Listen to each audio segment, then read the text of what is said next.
दोस्तों नमस्कार। भारत के इतिहास में ऐसी कई लड़ाइयाँ लड़ी गई हैं जिनके किस्से आज भी बड़े गर्व के साथ सुनाए जाते हैं। राजस्थान, इस वीरों की धरती पर अनेकों वीर पैदा हुए जो अपनी वीरता से इतिहास में अमर हो गए। वैसे तो अधिकतर लड़ाइयों का मुख्य कारण एक दूसरे के राज्यों पर अधिकार जमाना ही होता था, लेकिन आज से करीब 377 साल पहले एक युद्ध बहुत ही अजीब वाकये के लिए हुआ। अजीब इसलिए क्योंकि यह युद्ध महज एक तरबूज के लिए हुआ था। आपको जानकर हैरानी होगी कि तरबूज के लिए इस भयानक युद्ध में हजारों सैनिक मारे गए थे। यह लड़ाई दुनिया की एकमात्र ऐसी लड़ाई है जो सिर्फ एक फल की वजह से। इतिहास में इस युद्ध को मतीरे की राड़ के नाम से जाना जाता है। दरअसल राजस्थान के कुछ हिस्सों में तरबूज को मतीरा कहा जाता है और राड़ का मतलब झगड़ा होता है। तो यह तरबूज के लिए झगड़ा हुआ था जिसकी वजह से हजारों सैनिक मारे गए थे। मतीरे की राड़ नामक लड़ाई 1644 ईस्वी में लड़ी गई थी। यह कहानी कुछ इस तरह है कि उस समय बीकानेर रियासत का सिलवा गांव और नागौर रियासत का जाखड़िया गांव एक दूसरे से सटे हुए थे।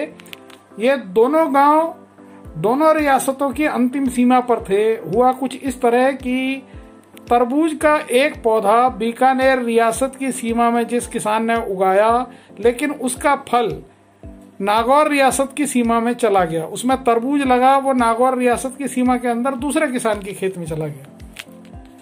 अब बीकानेर रियासत के लोगों का मानना था कि तरबूज का पौधा उनकी सीमा में है तो फल भी उनका ही है, लेकिन नागौर रियासत के लोगों का कहना था कि जब तरबूज उनकी सीमा में आके लगा है, उनकी जमीन पर है, तो यह तरबूज उनका हुआ। इसी बात को लेकर दोनों रियासतों में झगड़ा हो गया और धीरे धीरे यह झगड़ा एक खूनी लड़ाई में तब्दील हो गया। इस अजीबोगरीब लड़ाई में बीकानेर की सेना का नेतृत्व रामचंद्र मुखिया ने किया था, जबकि नागौर की सेना का नेतृत्व सिंघी सुखमल ने किया।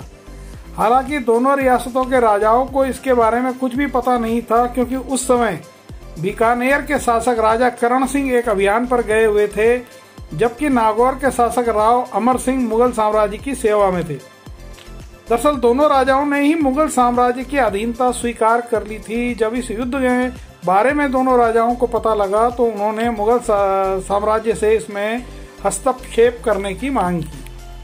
हालांकि तब तक बहुत देर हो गई थी। बात मुगल दरबार तक पहुंचती उससे पहले ही युद्ध छिड़ गया।